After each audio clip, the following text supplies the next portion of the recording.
Seorang tahanan pingsan karena kesulitan bernapas. Dokter penjara segera mengeluarkan tabung oksigen. Tapi anehnya, oksigen tidak masuk sama sekali.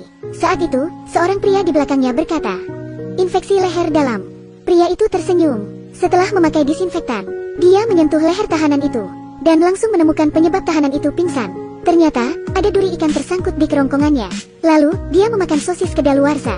Bakteri pun menginfeksi lukanya, sehingga kerongkongannya bengkak dan menghalangi pernapasan. Itu sebabnya dia tidak bisa bernapas. Menggunakan alat yang tersedia, pria itu merakit alat tusuk sederhana dengan cepat, lalu memasukkannya ke dalam membran krikotiroid pada sudut 45 derajat. Kemudian membuat respirator buatan sederhana. Tahanan itu pun berhasil diselamatkan. Pria yang tertawa di tengah suasana panik. Siapa dia? Dia adalah penyelamat dari penjara, Cha Yohan. Hari pertama dia masuk, dia dengan hangat disambut oleh sesama narapidana, dengan sayatan 40 cm di dadanya. Tapi dia tidak panik, di depan semua orang, tanpa anestesi apapun. Dia tersenyum sambil menjahit lukanya. Sejak itu, tak ada yang berani mengganggunya lagi. Bahkan sipir penjara pun menghormatinya. Kali ini, dia sedang berbicara dengan teman satu selnya, Park. Dia tidak sengaja melihat ruam merah di tangan Park. Yohan pun menyuruhnya pergi untuk pemeriksaan. Tapi Park berkata bahwa minggu depan dia akan bebas. Dia akan pergi ke rumah sakit setelah dibebaskan. Tapi Yohan bisa melihat penyakit itu serius. Bagaimana jika kau memeriksanya sekarang? Park pun pergi ke dokter penjara, Si Yang. Dari suhu tubuhnya, dia hanya demam. Si Yang pun memberinya beberapa antibiotik. Melihat antibiotik itu, Yohan menemui Si Yang dan memintanya untuk memberi Park surat rekomendasi, lalu mengirimnya ke rumah sakit. Park harus pergi ke bagian nefrologi. Si Yang merasa tersinggung. Anda pikir Anda sedang bermain dokter-dokteran? Tapi mendengar kata-kata berikut, Si Yang mulai ragu. Seorang laki-laki berusia 22 tahun, memiliki gejala sakit perut, diare, dan muntah. Ruam merah di tangannya, demam, dan kebas. Apa yang harus Anda lakukan? Anda masuk. Tidak ada trauma baru-baru ini melakukan tes darah dan ronsen, tapi tidak ada yang ditemukan. Mungkinkah itu demam biasa? Si Yang mulai ragu setelah mendengar itu. Tapi dia harus mengejar penerbangan ke luar negeri. Jadi, dia memberitahu sipir, jika Park merasa sakit, sipir itu harus mengirimnya ke rumah sakit. Kemudian, Si Yang bergegas pergi ke bandara. Tiba-tiba, sipir itu memanggilnya. Ada sesuatu yang terjadi pada Park. Dokter ini bisa dengan cepat mendiagnosis penyakit seseorang. Kelihatannya, dia punya mata seperti mesin CT scan. Park mengalami serangan mendadak. Tubuhnya dipenuhi ruam merah.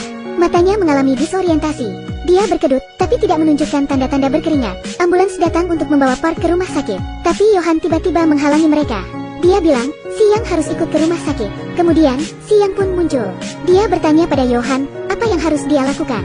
Ikutlah dengannya ke rumah sakit.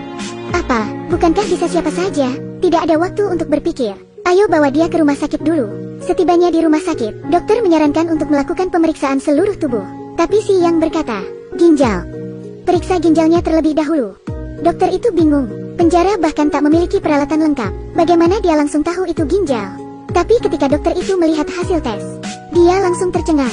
Benar-benar ada yang salah dengan ginjal pasien. Dokter itu bertanya pada Si Yang tentang gejala pasien.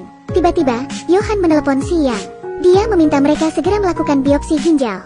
Karena berdasarkan kondisi fisik Park, dia menilai bahwa Park punya penyakit langka. Hanya ada 1 dari 117.000 orang yang memiliki penyakit ini. Penyakit Fabry. Setelah itu, Si Yang bertanya pada Yohan, mengapa harus dirinya? Yohan pun memberitahunya bahwa penyakit Fabry sangat langka. Si Yang harus mempresentasikannya sebagai dokter. Jika dia, sebagai tahanan, yang mengatakannya, dokter tidak akan percaya sama sekali. Kemudian, Si Yang mencari di internet. Pengobatan penyakit Fabry membutuhkan terapi penggantian enzim, tapi rumah sakit tidak memiliki stok obat itu. Jika menunggu diagnosis dikonfirmasi, lalu meminta pada perusahaan farmasi, itu akan memakan waktu setidaknya seminggu. Si Yang harus meminjam obat itu dari rumah sakit lain. Untungnya, dia pun mendapatkannya di rumah sakit terdekat. Tapi esoknya, setelah biopsi, dokter tidak menemukan sel-sel Fabry. Artinya, itu bukan penyakit Fabry. Si Yang kembali ke penjara dan memberitahu Yohan. Dokter mendiagnosis itu sebagai piroglomerulosklerosis dan akan mengobatinya dengan steroid. Mendengar itu, Yohan berkata, ini adalah akhir. Penyakit itu gejalanya mirip dengan penyakit Fabry. Steroid akan membunuh ginjal Park. Setelah itu, dia akan mati. Di rumah sakit, Park mulai berhalusinasi. Dia naik ke atap. Sepertinya, dia mendengar suara iblis. Dia siap melompat turun. Untungnya, dokter datang tepat waktu dan menyelamatkannya. Yohan menyimpulkan bahwa Park sudah pasti mengidap penyakit Fabry. Dia mengatakan, sel itu kadang terhalang sel-sel mati. Itu sebabnya, sel itu tidak selalu terlihat. Jika dilakukan biopsi ulang, diagnosis akan dikonfirmasi. Tapi dokter menolak. Dia tidak ingin mempertaruhkan karirnya. Sementara itu, ayah Park datang ke rumah sakit. Si Yang pun mengetahui bahwa ibu dan saudara perempuan Park mengidap Fabry. Dia tahu tingkat keturunan penyakit itu sebesar 50%. Dan karena ibu dan saudara perempuannya tidak didiagnosis tepat waktu, penyakit itu menyebar dan mereka meninggal. Ayah Park meminta Park dipindahkan ke rumah sakit lain. Mendengar itu, Johan panik. Jika pindah ke rumah sakit lain, Park harus diperiksa lagi dari awal. Tubuh Park tidak bisa menunggu lebih lama lagi. Akhirnya, Johan membuat keputusan penting. Dia meminta Si Yang untuk menyuntikkan obat terapi enzim. Namun, dokter menentangnya ketika dia hendak menyeret Si Yang keluar.